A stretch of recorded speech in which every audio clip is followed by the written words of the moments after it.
50 লাখ টাকা ঘোষণা করছে যে ওসমান হাদিকে যে গুলি করছে তাকে ধরে দিতে পারলে এটা পুরস্কার দেওয়া হবে। আমাদের প্রধান উপদেষ্টা ডাক্তার মোহাম্মদ ইউনূস সাহেব এই ঘোষণাটা দিছে। আরে ভাই, আপনি যে এই ঘোষণাটা দিছেন, তো আপনি টাকা দিয়ে ঘোষণা করতে হবে কেন? সাধারণ জনগণ তাকে ধরতে হবে কেন? তাহলে প্রশাসন কি কাজ করতেছে? আপনার পুলিশ কি কাজ করতেছে? আপনার আর্মি কি কাজ করতেছে? আপনার র্যাব কি কাজ করতেছে? আপনার গোয়েন্দা কি কাজ করতেছে? তাদের কাজ কি?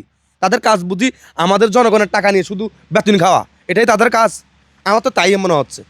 একটা ঘটনা হচ্ছে আর একটা ঘটনা ছাপা পড়ে যাচ্ছে, একটা ঘটনা হচ্ছে আর একটা ঘটনা করতেছে, সে ঘটনার কারণে ওই ঘটনাটা ছাপা পড়ে যাচ্ছে। আমাদের দেশে তো এটাই হচ্ছে। আর নিজ নিজ জায়গা থেকে সবসময় সচ্ছাদ থাকবেন। শুধু ওসমান হাদি ভাই না, আমি কোনো পলিটিক্যালিভাবে কথা বলি নাই। আমার কথা হচ্ছে একজন সাধারণ নাগরিকও যদি এই অবস্থা হইতো, তার বিচার হইতে হবে।